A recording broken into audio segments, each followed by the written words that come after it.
Bon mercredi 28 avril, tout le monde. Alexandre Tourigny en compagnie de Max Boudreau. Bienvenue à cette autre édition du balado du Centre-Ville. Nos invités aujourd'hui, on parlera avec Charles Dubébret, notamment du titre d'entraîneur de l'année dans la NBA, les déceptions également dans la NBA. Il sera question des Raptors de Toronto, mais vous voyez notre invité à la droite de votre écran pour ceux qui sont sur le rds.ca. On a la chance d'accueillir Olivier Maxence Prosper, ancien porte-couleur des Tigers de Clemson la saison dernière, qui jouera pour l'Université Marquette la saison prochaine. Merci beaucoup d'avoir accepté notre invitation ce matin. Je sais que tu es très occupé, tu as des examens plus tard aujourd'hui, donc merci beaucoup d'avoir accepté notre invitation. Merci à beaucoup. Merci à vous. Merci de m'avoir. Olivier Maxence, tu viens de terminer ta première saison dans la NCAA il y a moins de 2 mois avec l'Université Clemson. Et avant de parler de ton transfert vers Marquette, j'aimerais un peu que tu nous traces un bilan de ta saison. Je sais qu'en entrevue à RDS plus tôt, je pense que c'était au mois de février, tu disais à notre collègue Mathieu Jolivet, c'est vraiment le fun, je connais une bonne saison. À quel point peut-être ça a changé vers la fin du mois de février alors que tu jouais 4 ou 5 minutes seulement par match? J'imagine que pour toi, ça devait être une belle expérience cette première année-là, mais il y avait beaucoup de hauts et de bas. Ça devait être plutôt difficile vers la fin de l'année, non? Oui, définitivement. Pour moi, je dirais en gros, cette année a été une super belle expérience pour moi, mais comme tu as dit, c'était durant la fin de la saison, c'est pas comme ça que j'ai vraiment j'ai vraiment vu la saison aller avec les 4-5 minutes, mais en gros, j'ai appris beaucoup cette année, puis je dirais quand même cette année a été un succès plus que une défaite. Mais honnêtement, j'étais un peu déçu, pour vous dire honnêtement, à la fin de la saison, mais c'est pas ça qui a vraiment été le down factor pour moi cette année. Euh, est-ce que est-ce qu'on t'avait promis du temps de jeu au début de l'année? Est-ce qu'on t'avait dit, ben, on te voit dans tel rôle et finalement, c'est vraiment pas ça qui est arrivé? Euh, Ma question essentiellement pour toi, je sais que c'est peut-être difficile à y répondre, mais est-ce que tu regrettes ton choix d'être allé à Clemson ou tu sens que cette année-là sera vraiment formatrice pour toi, malgré tout ce qui est arrivé et malgré le fait que tu as très peu joué en fin d'année? Oui, honnêtement, je peux pas dire, je regrette pas nécessairement ce choix parce que je trouve que j'ai appris tellement cette année, puis cette année m'a beaucoup aidé euh, pour grandir dans l'NCAA. Au début, personne m'a promis du temps de jeu, rien comme ça. Il faut toujours travailler pour Mhm. obtenir son propre temps de jeu. Euh, Oui, je peux dire que c'est pas la situation nécessairement que j'avais imaginé en venant à Clemson. Mais pour te dire honnêtement, je suis venu à Clemson avec l'information que j'avais l'année passée avant de commit. Et maintenant, je connais plus. Alors, je pourrais pas dire que j'aurais fait pris une décision différente lorsque je me faisais recruter Mhm. par Clemson l'année passée. Max? Salut au Max. Écoute, on sait que maintenant tu as choisi ta nouvelle destination. Peut-être expliquer aux gens là, le phénomène de transfert cette année. Habituellement, là, dans mon temps, qui fait déjà 10 ans que j'ai joué dans l'NCAA, À lorsqu'on l'époque, transférait puis tu avais joué, oui, à l'époque, tu avais joué une certaine minute, si tu décidais de transférer, tu devais t'asseoir l'année suivante, juste pratiquer avec l'équipe, mais tu ne pouvais pas jouer. Explique cette année avec le nouveau portal que tu vas pouvoir jouer dès l'année prochaine avec ta nouvelle université. Oui, exactement. Alors, la NCAA a décidé de changer la règle. La règle avant, c'était lorsque tu transférais, tu devais euh, t'asseoir une année avant de pouvoir jouer. Alors, c'est comme si tu faisais juste pratiquer pendant une année, mais maintenant, ils ont décidé de changer la règle. Puis, dès que tu transfères à une autre équipe, t'es automatiquement, tu peux jouer automatiquement sans avoir besoin de s'asseoir une année. Alors, une des raisons pour ça, il y a beaucoup plus de joueurs qui ont décidé de transférer cette année dans la NCAA grâce à cette règle. Puis moi, je suis honnêtement une de ces personnes-là. Puis c'est quelque chose de très bon pour nous qui veulent jouer au basket le plus possible. Sous l'ancien règlement, est-ce que tu serais demeuré à Clemson malgré tout? Non. Moi je pense pas que c'était pas vraiment ça la raison pourquoi j'ai décidé de partir. Je pense que j'aurais toujours décidé de partir, même si la règle aurait été toujours de s'asseoir une année. OK, donc tu as choisi de jouer pour l'université Marquette. Quelles sont les autres universités qui te faisaient de l'œil, qui te voulaient finalement pour la prochaine année? Et pourquoi avoir choisi Marquette finalement? Oui, premièrement, les équipes qui me recrutaient, les écoles qui me recrutaient, euh, j'en avais une couple j'en avais plusieurs qui étaient mid-major, high-major, mais les grosses, je dirais, mes top 3, c'était Creighton, SMU et Marquette. Um, la raison pourquoi j'ai décidé d'aller à Marquette, c'était vraiment après avoir parlé à coach Shaka Smart, puis vraiment avoir les conversations avec lui et tout, via Zoom et tout, j'ai vraiment eu le sens de qui il était comme coach. Puis j'ai vraiment aimé son approche à la game de basket et tout. Il y a une super bonne personnalité, très énergétique. Surtout après avoir regardé beaucoup de films sur son équipe l'année passée lorsqu'il était à Texas, la façon dont il jouait, leur style de jeu. Il jouait un style de jeu beaucoup plus fast-paced, beaucoup plus rapide, plus en transition. Il est reconnu comme un coach qui est très agressif défensivement avec ses presses et tout. Hmm?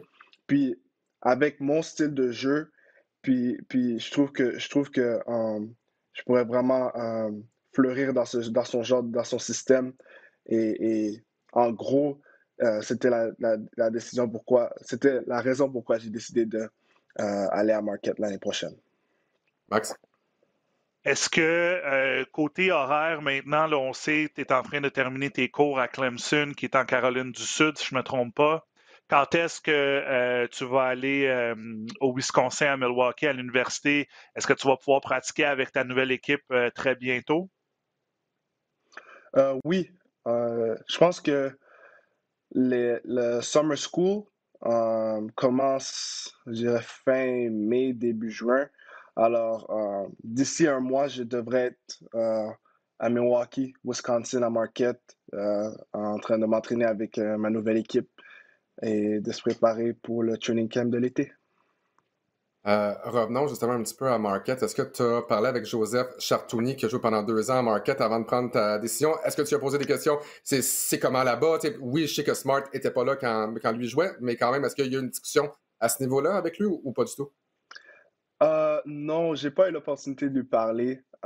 Oui, je savais qu'il Ouais. était à Marquette il y a pas longtemps, mais non, j'ai pas eu l'opportunité de lui parler. Mais euh, non, c'est ça. Non. Euh, Tu parlais de Shaka Smart. Le fait qu'il va en être également à sa première année, à quel point ça aide ça justement? Donc, tu entres dans un nouveau programme, lui aussi.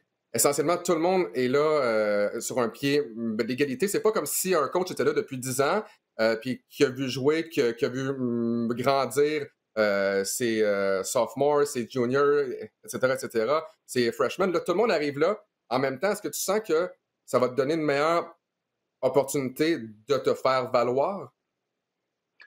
Oui, définitivement. C'est drôle parce que son premier match, ça va être mon premier match. Alors, Ouais. euh, Mhm. je dirais que c'est une très bonne opportunité pour moi parce que lui aussi, c'est comme s'il recommence à zéro avec une nouvelle équipe, un nouveau programme. Puis, nous deux, on a quelque chose à prouver. Alors, lui, il essaie d'établir en étant un bon coach à Marquette, moi comme étant un bon joueur à Marquette. Alors, c'est comme si euh, c'est une bonne opportunité pour moi et lui de travailler fort puis de faire notre place pour pouvoir avoir du succès à Marquette. Quels sont les points de ton jeu que tu veux améliorer au cours de la prochaine année? Et c'est quoi ton plan? Je sais que c'est difficile parce que là, tu viens de transférer, mais ton plan, c'est de jouer pendant 2 ans dans l'NCAA. Si ça va bien, essayer pour le repêchage de l'NBA. Tu veux jouer 3 ans, tu veux jouer 4 ans. Donc, d'une part, quels sont les points améliorés, puis peut-être quel est le futur pour toi, là? Ouais. Pour moi, premièrement, je veux améliorer toute ma game, honnêtement, mais je dirais Bonne que, réponse. ouais, non, c'est sûr, il y a toujours quelque chose à améliorer. Et, même si on pense qu'on est super bon, on est super bon à quelque chose, on peut toujours s'améliorer, continuer à travailler, que ce soit shooting, dribble, IQ, défense, physiquement, mentalement, on peut tout améliorer. Puis moi, je veux vraiment prendre un autre niveau dans tous les aspects de ma game. Pour répondre à ta deuxième question, euh, je dirais. C'est quoi encore ta deuxième question? J'ai complètement oublié. En fait, c'est quoi ton plan? Pour toi, Oui, est-ce que tu veux simplement jouer 2 ans dans la NCAA? Tu veux jouer 3 ans? Tu veux jouer yeah. toutes les années? Ça va dépendre de tes performances sur le terrain? Oui, pour moi, honnêtement, euh, le plus rapide que je peux me rendre à NBA, le mieux, comme si OK. je ne vais pas me donner un timetable comme si pour dire, Mhm. oh, je veux partir 1 an ou 2 ans ou 3 ans, mais si j'ai l'opportunité de partir après 1 an, c'est définitivement quelque chose que je veux parce que mon but ultime, c'est définitivement la NBA. Alors, le, le, le, le temps que ça va prendre, c'est le temps que ça va prendre, mais C'est bon. je vais travailler super fort tous les jours pour me rendre là le plus rapidement possible. Max, je te laisse la dernière question. Ah, écoute, je vois aussi dans les press news, il y a beaucoup de nouveaux joueurs avec Marquette. As-tu eu la chance de parler là, à quelques nouveaux coéquipiers? C'est sûr, là, lorsqu'on choisit un programme, on regarde les joueurs qu'il y a, puis si on fait un bon fit avec l'entraîneur, le système de jeu, mais aussi les autres coéquipiers. As-tu eu la chance de parler à quelques-uns d'entre eux?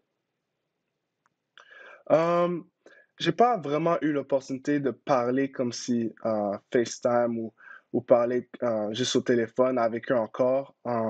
C'est définitivement quelque chose que je planifie faire après avoir fini mes examens, avoir fini Mhm. avec l'école ici.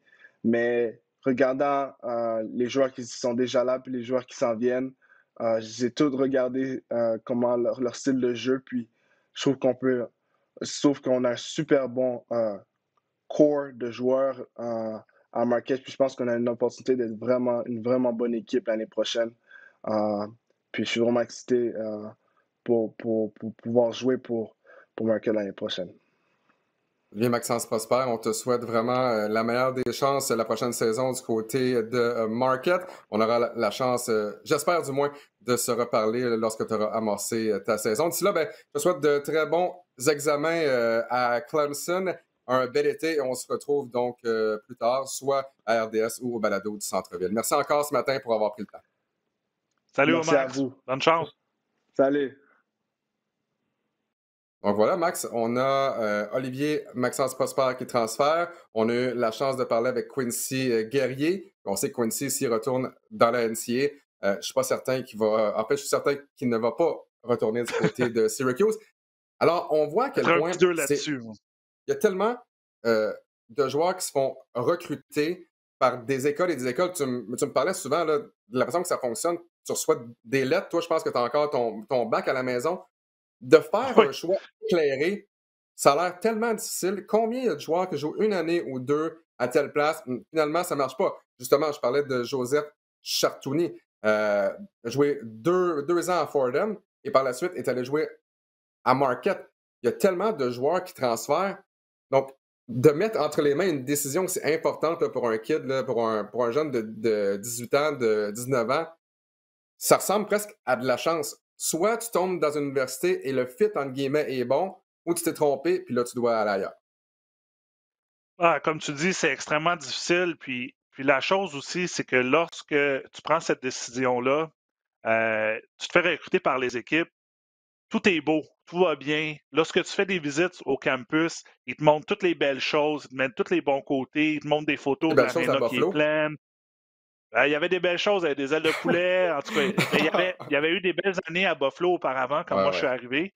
ouais. Puis personnellement, moi, l'opportunité de jouer avec un coéquipier qui jouait à Champlain, c'est sûr que c'est quelque chose. Mais c'est extrêmement difficile parce que c'est du recrutement. Donc, on essaie de te vendre le programme. et on dit oui, on prend des photos avec toi dans l'uniforme, on dit hey, tu vas être notre futur joueur vedette. Puis là, c'est lorsque arrive le premier coup d'adversité, c'est là que tu sais, OK, oui, ça ne sera pas toujours une lune de miel pendant les premières années. C'est extrêmement difficile parce que les entraîneurs, c'est leur emploi, là, sont payés pour gagner des matchs. Donc, ils sont sur toi 24 heures sur 24, 7 jours sur 7. Je recevais des appels de mon coach à 10 h, 11 h le soir. On faisait des sessions de vidéo, plein de choses. Donc, c'est difficile. L'autre chose, je te dirais, c'est que il faut que ça soit l'entraîneur-chef qui t'aime, qui te recrute. Si c'est un assistant, l'entraîneur-chef se voit pas dans ta soupe, te voit pas dans sa soupe, ben c'est lui qui gère le playing time à la fin de la journée. Donc, j'ai aimé qu'on Max dit qu'il a parlé à l'entraîneur Shaka Smart, c'est lui qui l'a recruté, parce que ça démontre que oui, c'est l'entraîneur-chef qui veut ce joueur-là. Donc, si j'ai un conseil à toutes les autres, ce serait lorsque vous vous faites recruter, regardez aussi quels joueurs qui sont devant vous, tout ça, quel genre de programme qui est, quel genre de style. Mais est-ce que c'est l'entraîneur-chef qui te recrute ou c'est seulement un assistant? Donc voilà, Max, on souhaite la meilleure des chances à Olivier Maxence Prosper la saison prochaine du côté de l'Université Marquette. Et sans plus tarder, on accueille notre deuxième invité et le deuxième de deux, finalement, aujourd'hui. Charles Dubébret en direct de Toronto. Comment ça va, mon Charles? Ça va très bien, vous autres? Ça va très bien. Charles, je sais que tu étais avec nous lorsqu'on a parlé avec Omax. C'est quand même difficile pour un jeune joueur de choisir la bonne université. Puis même quand tu penses avoir choisi la bonne université, ça peut prendre quelques matchs et là, soudainement, ton entraîneur voit des faiblesses peut-être de ton jeu qu'il n'avait pas vu avant que tu t'amènes dans la NCAA. Donc, le fit, entre guillemets, c'est tellement difficile à avoir pour un jeune joueur. Oui, puis je pense qu'une donnée qui n'est pas évidente non plus à gérer pour les jeunes aussi, c'est l'ambition que tu as comme joueur par rapport à l'ambition de ton programme envers toi. Moi, j'ai souvent été un peu critique du système NCAA là-dessus parce que je trouve que la NCAA, c'est pas nécessairement tant que ça du développement. C'est un endroit où on fait beaucoup d'argent, on génère des milliards sur le dos des joueurs. Bon, on espère que ça va changer sous peu. Ça semble être cette tendance-là, mais en quelque part, les coachs, ils sont là pour gagner beaucoup plus qu'ils sont là pour te développer. Ils sont là pour leur fiche, leur nombre de victoires, leur nombre de Final Four. Si tu es dans une école mid-major, ben, ils sont là pour obtenir une job dans un gros programme avec un plus gros salaire, etc. Donc, souvent, ça se fait au détriment du développement des joueurs, contrairement au système européen. Ce qui fait qu'en bout de ligne, le joueur qui veut se rendre en NBA, ben, s'il peut aider son école à gagner, il va jouer. Mais si il faudrait qu'il se développe un tir à 3 points, s'il fallait qu'il se développe en tant que défenseur sur le périmètre, différentes choses différents aspects dont il pourrait avoir besoin. Le coach, sa priorité, c'est pas de développer ça. C'est qu'est-ce que tu peux faire pour m'aider à gagner. Donc, pour le joueur qui veut se rendre en NBA, puis j'écoutais Olivier Maxence en parler, il veut se rendre dans la NBA. Maintenant, est-ce que Clemson voulait aider Olivier Maxence à se rendre en NBA ou Clemson voulait gagner des matchs cette année? Puis ensuite, la même chose à Marquette. Donc, ça rend la décision des jeunes, à mon avis, encore plus compliquée. Amen. J'ai rien à rajouter là-dessus. Mais donc, messieurs, si vous voulez bien, on va parler des Raptors de Toronto. Les Raptors qui avaient tout un test hier alors qu'ils affrontaient les Nets de Brooklyn avec Kevin Durant, avec Kyrie Irving, mais sans James Harden. La troupe de Nick Nurse qui avait remporté 5 de ses 6 derniers matchs avant celui d'hier. Et là, malgré tout, défaite quand même hier. Les Raptors qui ont bien joué défensivement. Entre autres, on ne peut pas en dire autant à l'attaque de la part de certains joueurs. On peut évidemment, entre autres, penser à Pascal Siakam, Fred VanVleet, qui ont connu des matchs très difficiles. Et là, ça fait en sorte que ce matin, donc mercredi matin, les Raptors de Toronto sont au 12e rang, à un match et demi de la 10e position détenue par les Wizards de Washington, les Raptors qui ont un match en main. Mais là, on doit faire attention aux Bulls de Chicago, qui se trouvent au 11e rang, donc entre les Wizards, entre les Raptors de Toronto. J'aimerais vous entendre un peu sur la situation des Raptors présentement. J'ai l'impression que du côté de Toronto, on dit souvent on doit faire attention aux Raptors parce que si les Raptors devaient participer au match de bris d'égalité puis aux séries éliminatoires, il n'y a personne qui veut vraiment affronter les Raptors de Toronto. Mais comme je te disais hier via texto, Charles, les Raptors sont quand même 12e. Est-ce que les Raptors font réellement peur à quelqu'un présentement? Et je ne te parle pas nécessairement du 5 partant, mais est-ce que la deuxième unité est assez bonne pour permettre aux Raptors de penser même faire un bout de chemin en série si on réussit à se rendre jusqu'en série? Ben, vu le niveau général des 3 meilleures équipes dans l'Est, à mon avis, non. Ils peuvent faire peur aux équipes qui sont un peu au-dessus d'elles dans le play-in actuel. Est-ce que les Raptors peuvent compliquer le travail pour les Pacers d'Indiana ou pour les Hornets si les Hornets se qualifient, ou éventuellement les Wizards, les Bulls, bon, peu importe dans quel ordre ça se terminerait. Imagine que les Raptors finissent 10e. Est-ce que je peux imaginer qu'ils gagnent le match contre le 9e, puis ensuite ils gagnent le match contre le perdant du 7-8? Ça, je peux très bien l'envisager. Après, la récompense de tout ça, c'est que tu vas commencer contre le numéro 1 ou le numéro 2. Donc, en l'occurrence, aujourd'hui, ce serait Brooklyn-Philadelphie. Ça peut potentiellement être Milwaukee. Je pense que tu n'as pas nécessairement ce qu'il faut. C'est-à-dire que ça va être une équipe qui va se battre, ça va être une équipe qui est bien coachée, qui est bien structurée, mais je ne suis pas sûr que tu as les munitions pour vraiment inquiéter ces équipes-là. On l'a vu hier, je veux dire, il n'y a même pas James Harden. Les Raptors sont à peu près au complet, puis tu vois quand même que tu as l'impression un peu que c'est le chat qui joue avec la souris. Là. Les Raptors jouent très bien pendant un moment donné, mais je veux dire, quand il faut, ben Kevin Durant et Kyrie Irving, ils vont prendre le contrôle de la situation. Puis quand il y aura James Harden en plus, ça va être encore plus complexe. Je pense que Philadelphie, bon, qui peut-être peut être plus inquiétable, à mon avis. Ils ont tellement de taille, tellement de physique que je pense que ça va être compliqué pour les Raptors aussi. Donc, je ne les vois pas inquiéter une des grosses équipes en séries éliminatoires, à mon avis. Génial. Kyrie Irving, 9 points. Kevin Durant, 17 points. Les Raptors se sont fait battre par les joueurs substituts des Nets de Brooklyn. Et par joueurs substituts, on veut quand même dire Blake Griffin, Mike James et Tyler Johnson également, qui ont 38 points à eux trois. Comme tu le dis, on n'avait pas Timothé Luwawu-Cabarrot, on n'a même pas fait jouer DeAndre Jordan. James Harden est blessé. Les Nets de Brooklyn, on le répète depuis le début de l'année, seront un problème. Toi, Max, qu'est-ce que tu penses présentement de la situation des Raptors de Toronto? Est-ce que tu es confiant? Parce que là, si on regarde le reste du calendrier des Raptors de Toronto... Ben, c'est ça que je m'en allais dire. C'est ça, hier contre Brooklyn, mais le reste aussi, Max, est très difficile. De ce qui sent bien. Écoute, je pense que c'est... on va avoir la réponse d'ici une semaine, là, parce qu'on joue à Denver, à Utah et contre les deux équipes de Los Angeles. Puis ça, c'est un voyage de 4 matchs. Donc, puis en ce moment, on parle des équipes pour le play-in, mais je regarde les 3 équipes qui se bataillent pour la 10e place.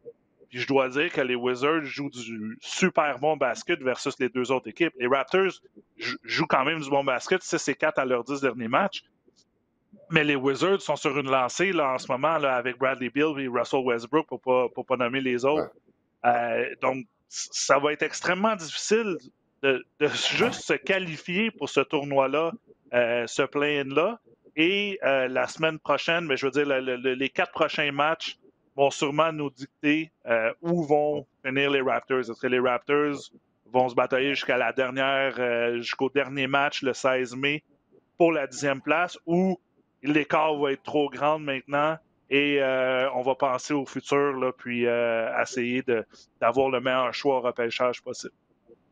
Charles, je voulais que tu viennes nous parler ce matin des entraîneurs de l'année dans la NBA. En fait, quels sont les entraîneurs que tu vois comme étant les finalistes au titre d'entraîneur de l'année? Mais j'aimerais qu'on ajoute une coche supplémentaire parce que souvent, j'ai l'impression que les amateurs, je pense que les médias ont fait partie du problème aussi, là. On regarde quelles sont les formations qui ont les moins bonnes formations sur papier. On va prendre comme exemple les Knicks, OK? Les Knicks sont 4e, pitch de 34 et 28. Là, on se dit, regardez à quel point cette formation-là est moins bonne que telle équipe, telle équipe, telle équipe. Tom Thibodeau doit être entraîneur de l'année.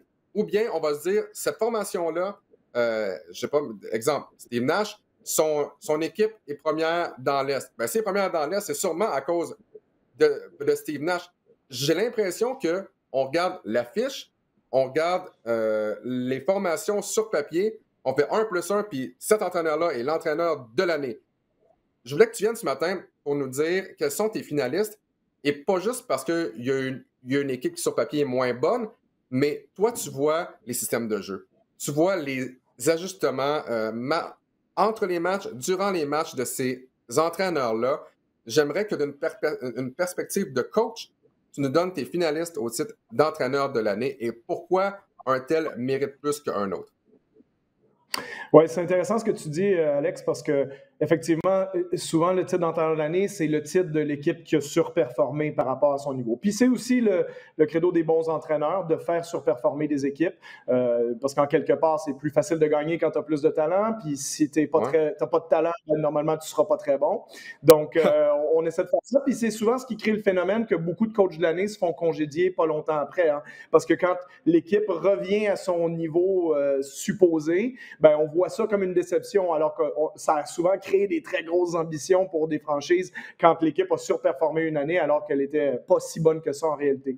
Donc, pour cette année, comme n'importe quel trophée dans la NBA, il y a beaucoup de personnes qui le mériteraient. C'est comme quand on parle MVP, j'entends des gens dire « Steph Curry mérite le MVP ». Oui, il le mérite, tout comme Jokic, tout comme Embiid, tout comme potentiellement Antetokounmpo, Lillard, mais il y en a juste un qui va le gagner. Donc, pour les coachs, c'est la même chose. Donc, je vais commencer peut-être avec mes 4 ou 5 mentions honorables que je ne mettrai pas dans mes 3 finalistes, mais qui font des belles saisons. James Borrego à Charlotte, c'est une équipe qui joue bien match après match avec ce qu'ils ont. Une petite astérisque à côté de son nom, mais Nate McMillan a complètement transformé Atlanta. Oui. Bon, il ne sera pas dans les finalistes, à mon avis, parce qu'il a seulement coaché 28 matchs, donc avec la fin de saison, ça va faire une quarantaine sur 72, c'est probablement pas assez, mais il faut mentionner son nom pour le travail qu'il a fait à Atlanta. Steve Nash avec Brooklyn, parce qu'à travers la situation, James Harden en début de saison, Kyrie Irving qui disparaît, qui est aux abonnés absents pendant une semaine, puis Kevin Durant qui finit par manquer 2 mois. Donc, je pense pas qu'on va le voir dans les finalistes parce qu'on va attribuer leur succès au talent qu'ils ont, mais il reste que la situation n'a pas été simple pour Nash toute l'année. Il a fait un très bon travail avec eux. Doc Rivers à Philadelphie aussi. C'est une équipe qui a le talent pour être là où elle est, mais il reste qu'il a rendu, on dit beaucoup en anglais, to be accountable. Il a rendu Joel Embiid accountable. Il a fait en sorte qu'Embiid doit se commettre, doit se dédier plus qu'il le faisait par le passé. Embiid est dans les principaux candidats pour joueur le plus utile. Et Taylor Jenkins aussi, avec Memphis, qui sent Jaren Jackson Jr. jusqu'aux 3 derniers matchs dans la conférence de l'Ouest. En ce moment, Memphis est en 8e place. Donc, un super travail de Taylor Jenkins. Mais je pense qu'il y en a 3 qui sortent un peu plus du lot que ces 5-là. Ma 3e place aujourd'hui, elle ira à Monty Williams des Suns. Les Suns sont une équipe qui joue vraiment bien au basket, qui est dans le top 10 au niveau de l'attaque et de la défense. Je pense qu'ils sont 7e en attaque, 5e en défense. Une belle cohésion d'équipe, une équipe bien structurée. Tu sens quand tu les regardes jouer, moi je les ai regardés beaucoup cette année, tu as l'impression que c'est un casse-tête où les morceaux fit bien les uns à côté des autres. Donc tu as un scoreur dominant avec Booker, un autre créateur dominant avec Chris Paul qui est le leader émotif de l'équipe, un grand qui offre une présence verticale au rebond avec Ayton, des joueurs de rôle excellents comme Bridges, comme Cameron Johnson, Saric fait une bonne saison aussi, Jay Crowder. Donc, Monty Williams, je trouve qu'il a bien réussi à mettre les morceaux en place puis à tirer le maximum du groupe. Mais je ne le vois pas gagner le trophée parce que je pense qu'on va attribuer le succès des Suns un petit peu plus à Chris Paul qu'à sa présence à lui. Mais je le mettrai sur mon podium. Ensuite, en 2e place, ne t'en déplaise suite à ce que tu as dit, je mettrais quand même Tom Thibodeau à ce niveau-là. C'est sûr que les Knicks, c'est vraiment le profil de l'équipe qu'on attendait peut-être 14e, 15e à l'Est. Puis au jour d'aujourd'hui, ils sont égalité pour la 4e place. Mais moi, c'est la façon dont ils le font, la façon dont ils ont réussi à maximiser Julius Randle, qui est à un niveau qu'ils n'avaient jamais eu avant. C'est pas une équipe qui a eu des transformations transcendantes au niveau de leur effectif. C'est essentiellement les mêmes joueurs que l'année passée, ou quelques petits changements, mais bon. Puis tu regardes, c'est une équipe qui démarre Elfrid Payton, Reggie Bullock, qui a un gros rôle pour Alec Burks, des rôles de joueurs vieillissants, mais que Thibodeau sait bien utiliser à sa sauce comme Derrick Rose puis Taj Gibson. Mais l'amélioration de R.J. Barrett, la performance de Randle, le fait que cette équipe-là est dans le top 5 défensivement, ils sont 4e à l'heure où on se parle. On a créé aussi artificiellement le 30e rythme. Donc, c'est l'équipe qui joue le plus lentement de la ligue pour maximiser le fait qu'on n'a pas trop de talent en attaque. On va garder les scores plus bas, mais on va défendre très, très dur. On va créer les schémas que ça prend défensivement pour ne pas donner trop de points. Puis offensivement, on a la possession du ballon, puis on maximise entre guillemets, le peu de talent qu'on a, puis ça, avec les résultats qu'on connaît. Donc, très impressionné par comment Thibodeau a réussi à changer la culture de cette organisation-là en aussi peu de temps. Puis ça, je pense qu'il mérite d'être très, très haut là-dessus. Parce que, et pour terminer... avant, moi, ce que je me demandais, c'est ça. Est-ce que c'est Randle qui fait bien paraître Thibodeau? Est-ce que, tu sais, parce que souvent, on va dire, tel joueur a progressé cette année. Mais est-ce que Julius Randle aurait progressé cette année sans Tom Thibodeau? Ça, c'est le genre de question qu'on peut se poser aussi. Est-ce que sa progression est attribuable à Thibodeau ou Randall, cette année, a dit « Bon, ben là, il faut que je m'améliore. » Souvent, c'est là où je me dis à quel point l'entraîneur a vraiment un rôle dans l'amélioration du joueur X ou Y. Est-ce que R.J. Barrett aurait connu la même saison sans Thibodeau? C'est une bonne question. Oui, c'est une bonne question. Puis ça revient un peu au débat de l'œuf ou la poule, mais il reste que comme coach, tes deux travaux principaux, c'est que tes joueurs performent à leur maximum et que ton équipe performe au maximum. Donc, on pourrait dire, bon, ben, c'est Thibodeau bénéficie de Randall ou l'inverse. La réponse, c'est probablement un peu des deux. Parce que Randall aurait très bien pu le faire l'année passée, l'année d'avant. C'est pas comme s'il était à sa 2e ou 3e saison, il est à sa 7e année. Donc, moi, je pense que c'est attribuable peut-être à la confiance absolue que Thibodeau met en lui. Barrett, il a le profil de joueur qui allait probablement s'améliorer parce qu'il est très, très jeune. C'est un joueur qui est réputé pour avoir une excellente éthique de travail. Mais je pense que Thibodeau, il faut lui rendre son dû pour le travail qu'il fait à New York. Puis comme je te dis, c'est pas complètement aléatoire le fait que les Knicks, ben tiens, Thibodeau arrive, ils deviennent 30e au niveau du rythme et 4e en défense. Tu sens que ça, c'est vraiment son empreinte à lui de jouer de cette façon-là pour dire, ben c'est comme ça que les Knicks, on peut gagner des matchs puis surprendre des équipes, puis créer une culture. Puis éventuellement, s'ils rajoutent du talent, ils vont peut-être changer leur façon de jouer. Mais Thibodeau a réussi à vraiment imprégner son style sur les Knicks, puis ça, je pense qu'il faut le souligner. Et parlant d'imprégner son style sur une équipe, ben mon gagnant au jour d'aujourd'hui, c'est pour cette saison, mais c'est aussi l'ensemble de son œuvre parce que c'est un des meilleurs entraîneurs de l'NBA depuis plusieurs années, Quinn Snyder du Jazz de Utah. Bon, le Jazz, il ne faut pas se mentir, à moins qu'il y ait un changement majeur dans les 10 derniers matchs, mais ils sont encore premiers de la Ligue. Ça a été à peu près de A à Z la meilleure formation de la Ligue cette année. Ils sont top 5 des deux côtés du terrain. Donc, il a réussi à mettre en place une excellente défense, si on peut dire.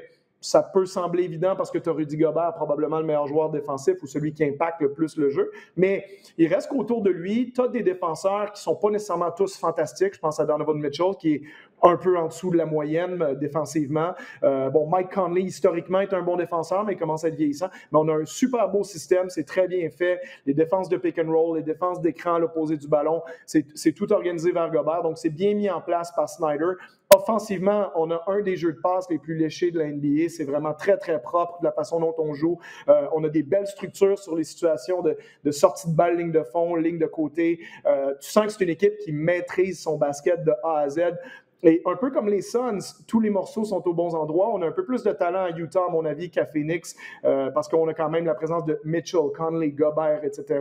Mais la façon dont Snyder les fait jouer, pour moi, c'est vraiment maximiser ce que cette équipe-là a. Donc, de par la beauté de leur jeu, leur dominance des deux côtés du terrain, je vois bien Quinn Snyder. Puis comme je dis, je pense que c'est quelqu'un qui a un profil de Coach of the Year aussi. Tu sais, que je pense qu'à un moment donné, les journalistes vont lui donner son dû, étant donné que ça fait plusieurs années qu'on le considère comme un des meilleurs. Et je pense que son tour pourrait venir cette saison. Moi, ça serait mon choix si c'était aujourd'hui. Oui, très, très intéressant. Donc, on verra dans les prochains mois qui sera nommé entraîneur de l'année du côté de la NBA. Messieurs, si vous voulez bien, on va terminer cet entretien par la course aux séries, tant dans l'Est que dans l'Ouest. Hier, on a vu les Celtics de Boston et un match contre le Thunder d'Oklahoma City, sans rien enlever Thunder et à notre ami Lugansdor, de perdre contre une formation qui s'en va vraiment vers le fond du classement dans l'Ouest, surtout à domicile. Il faut quand même le faire. Donc, quelles sont peut-être vos déceptions, tant dans l'Est que dans l'Ouest, à moins d'un mois de la fin de la saison? Finalement, quelles sont les formations? Ça peut être les Celtics. Quelles sont les formations qui ne devraient pas être là où elles sont présentement? Je pense justement aux Celtics. Est-ce que les Celtics devraient être en train de se battre écoute, pour une place parmi les 6 premiers? Je pense pas. C'est une formation qui devrait être beaucoup plus haute. Donc, quelles sont pour vous vos équipes qui ont moins bien performé, tant dans l'Est que dans l'Ouest? Peut-être à commencer avec Max Boudreau. Je vais commencer dans l'Ouest. Une équipe qu'on souvent du joueur peut-être le plus de la Ligue. Les Pelicans à Nouvelle-Orléans, personnellement, avec le talent qu'ils ont, classement aujourd'hui, puis je me frotte les yeux un peu de les voir. On dirait que David Zion, on à ce là performe mieux qu'elle performe. surtout avec des joueurs comme Ingram, Williamson, qui sont, écoute, deux joueurs là, étoiles. Moi, de mon côté, ma déception, si je peux dire entre guillemets, si c'est une déception, ça serait la Nouvelle-Orléans. Et ben, du côté de l'Est, c'est le partisan en moi. Ma déception, c'est pas plus loin que Toronto. Donc, personnellement, Toronto, au début de l'année, avec les joueurs qu'ils avaient, je sais qu'on regardait le talon d'Achille qui était à la position de centre, mais on se disait, écoute, Ben, il ne va pas nous mal paraître. Complètement faux. Mais je voyais les Raptors au moins finir 7e, 6e, se batailler pour la 6e place. Et en ce moment, on se bataille pour la 10e. Donc, ça serait mes deux équipes là, dans l'Est et dans l'Ouest. Charles? Oui, je suis d'accord avec toi, Max. Je pense que la Nouvelle-Orléans, dans l'Ouest, clairement, pour les raisons que tu as mentionnées, mais c'est une équipe qu'on attendait, disons, un petit peu plus haut que ça. Pour moi, je les voyais clairement dans le tournoi play-in. C'est pas juste en dehors en train de se battre pour le faire. Donc, déception dans l'Ouest. Puis oui, je pense que la déception numéro 1 dans l'Est, malgré toutes les raisons, le déménagement à Tampa, etc., les blessures, la COVID, puis tout ce qui est arrivé. Bon, c'est sûr que les Raptors, c'est la déception numéro 1 de l'Est. Je pense que je mentionnerais dans la même phrase aussi une équipe dont on ne parle pas beaucoup, mais c'est les Bulls quand même. On les attendait un petit peu plus haut que ça cette année, surtout avec l'échange de Vucevic qui n'a pas donné grand-chose en termes de résultats depuis qu'il est arrivé là-bas. Donc, ça leur cause des réelles questions, à tout le moins pour cet été puis le futur avec l'extension de contrat de Zach LaVine qui va s'en venir. Puis est-ce qu'on peut vraiment... On a échangé 2 choix de première ronde pour avoir Vucevic, en plus d'un jeune joueur comme Wendell Carter. Donc, Chicago, pas nécessairement simple comme situation, puis un peu plus bas que ce que les attentes étaient pour eux. Puis les Celtics, je les mettrais là-dedans un petit peu, mais pas complètement parce que c'est une équipe, on sous-estime, je pense, que l'érosion du talent qu'il y a eu à Boston depuis 2 ans. Écoute, il y a 2 ans, cette équipe-là, quand tu y penses, il y avait Gordon Hayward, Al Horford, Terry Rozier, Kyrie Irving, Marcus Morris. Tu sais, c'est littéralement 5 des 7 meilleurs joueurs d'il y a 2 ans ne sont plus dans cette équipe-là. Bon, je pourrais dire 5 des 8 si j'inclus Marcus Smart. Puis, pour tout ce monde-là, tout ce qu'on a récupéré, c'est Kemba Walker. Donc, dans le sign and trade avec Terry Rozier, puis sans vouloir partir une trop longue parenthèse, on pourrait argumenter cette année que Terry Rozier est peut-être aussi bon que Kemba Walker. Je ne sais pas si ça va être vrai pour la suite, mais sur cette saison, c'est pas loin d'être vrai. Ouais. Donc, il y a eu une grosse érosion de talent à Boston qu'on voyait il y a 2 ans. Rappelez-vous, quand il venait de faire une finale de conférence contre LeBron James sans Kyrie Irving, on se disait, ça, c'est la future puissance de l'Est. Super coach, super équipe, tout ça. Puis là, soudainement, on se rend compte que, à part Jaylen Brown puis Jason Tatum, on n'a peut-être pas grand-chose, en fait. Donc, je pense que ça, c'est la vraie cause de la saison difficile des Celtics, mais eux aussi vont devoir éventuellement se poser certaines questions. Ils ont 2 super pièces, 2 joueurs étoiles de moins de 25 ans, c'est génial. Tout le monde voudrait avoir Tatum et Brown, mais qu'est-ce que tu mets autour? Puis ça, je pense que c'est la cause de la déception des Celtics jusqu'à maintenant cette année. Alors, qu'est-ce au balado du centre-ville? Ben, on a 3 très bonnes pièces de 30 ans ou plus. C'est juste qu'on est plus vieux. On est vieillissant. C'est correct. Ça, on appelle ça l'expérience. Charles Dubébret, encore une fois, merci beaucoup. On n'est pas cher. Moi contrat minimum. Ben oui. Ouais, c'est ça. c'est Peter qui nous fait mal, mais il n'est pas là. Il n'est pas là pour se défendre. Charles Dubébret, merci beaucoup pour ton temps ce matin. Toujours un plaisir. On se retrouve mardi prochain pour un programme double sur les ondes de RDS. Salut, Charles. Salut, Max. Salut, Alex. C'est Charles. Bye. Donc, Max, on va terminer cette édition du 28 avril du balado du centre-ville avec tes fameux héros et zéro de Boudreau. On va commencer avec tes zéros, pourquoi pas, ou ton zéro. Écoute, comme j'ai dit, je ne vais jamais pinpointer un joueur. Je suis un ancien joueur, donc je sais que je suis maintenant dans la catégorie des médias, mais je vais toujours dire que mes zéros, c'est une équipe. Bon. Et écoute, plusieurs choix, c'est sûr que c'est répétitif là, après 2 semaines, mais il faut si tu ne veux pas choisir un joueur, c'est sûr que ça va l'être. Non, mais je veux dire, une équipe zéro, donc c'est une équipe qui va nulle part, et là, 2 semaines, elle allait nulle part, et ils vont encore nulle part. Je pense que là, 2 semaines, je parlais du Thunder. Ils ont gagné hier contre Boston, donc je vais les exclure, mais je vais encore parler du Magic. Écoute, du côté d'Orlando, on est vraiment en mode tank, si je peux dire, si je dois utiliser l'expression. Oh, ouais. On veut aller pour le choix numéro 1, qui est Cade Cunningham, d'après moi, de l'Université d'Oklahoma State. Mm-hmm. On a perdu 6 matchs d'affilée. C'est la plus grosse séquence en ce moment. Mais écoute, on le voit, là, on a liquidé tous nos joueurs. Charles en parlait. On a liquidé Fournier, Aaron Gordon, Vucevic à Chicago. Donc, on le sait, mais faut que je les inclue. Mention honorable, si je peux dire, à Portland. En ce moment, depuis l'échange de Powell, on a regardé un peu Portland, mais ils sont seulement 3 et 7 dans leurs 10 derniers matchs. Ils sont en train de dégringoler. Là. Ils étaient presque 4e dans l'Ouest et maintenant là, sont 7e. Puis tu as les Grizzlies de Memphis qui commencent avec le retour de Jaren Jackson Jr., donc commencent à être en santé, qui jouent du bon basket. Et tu as les Spurs et les Warriors qui m'amènent à mon héros de la semaine que tout le monde parle. Mais attends, Max. Hier, les Warriors, quelle première demi absolument horrible pour la troupe de Steph Curry contre les Mavericks, contre ta formation préférée. Écoute, là, on a marqué 29 points en première demi du côté des Warriors. J'ai fermé la télé, c'était 36-12 après le premier quart. J'ai dit, OK, c'est fini. On oublie ça. Puis je pense que ça l'a fini 133-103. Et les Mavericks manquaient Porzingis. Mais écoute, c'était une dégelée, une claque d'en face. Mais ça n'enlève pas que le joueur de l'heure actuellement, c'est Steph Curry. Écoute, c'est incroyable. Je regarde ses statistiques. Ça a été le joueur de la semaine la dernière semaine. 43 points dans une semaine la semaine dernière. Je regardais plus loin, parce que je me dis, je veux juste voir l'ensemble de son œuvre.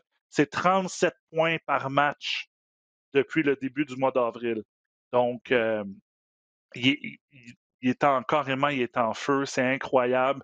À chaque fois, moi, je me rappelle toujours d'une anecdote quand Will Archambault s'est fait recruter par Davidson, puis on était les deux en même temps pour aller dans l'NCA. Puis je disais, c'est qui les autres joueurs qui sont recrutés avec toi? Il me disait, j'ai le fils là, de Del Curry. Tu te souviens, le shooter à Toronto? Et son fils, Steph, c'est un bon shooter, mais il n'est pas gros. Mais peut-être qu'il va être bon. Ben oui, il est pas mal bon parce que c'est, je pense, le meilleur tireur de 3 points dans la NBA qu'on a vu dans toute notre vie. C'est sûr que la ligue a évolué. Je te dis, le jeu a évolué que maintenant, on veut des tireurs de 3 points et même 4 points, si on pourrait dire, tellement qu'ils tirent de loin. Mais mon héros de la semaine, ou mon héros du podcast va à Steph Curry et ses performances là, tout récentes là, du mois d'avril au complet. Ouais, les Warriors de Golden State qui sont installés au 10e rang dans l'Ouest et, à mon avis, ne glisseront pas plus loin que ça. On a quand même une bonne avance du côté de la troupe de Steph Curry. Max Boudreau, c'est tout le temps que nous avions. On va remercier nos invités, Charles Dubébret et Olivier Maxence Prosper, qu'on vous rappelle a quitté l'Université Clemson. Ira jouer pour Marquette la saison prochaine. Donc, on jouera dans le même aréna que les Bucks de Milwaukee. Donc, c'est toujours plaisant pour un joueur là, d'aller jouer dans un aréna de la NBA. Ça doit être assez spectaculaire. Max, pour notre part, on se retrouve dans 2 semaines. Donc, le 12 mai, on sera là à 1 semaine essentiellement du début des séries éliminatoires. Donc, on pourra mettre la table pour ce qui est des séries éliminatoires. La course également qui se dessine dans la dernière semaine. Encore une fois, Max, toujours un plaisir de faire ce balado avec toi. Et on se retrouve le 12 mai pour une autre édition du balado du Centre-Ville. Salut tout le monde!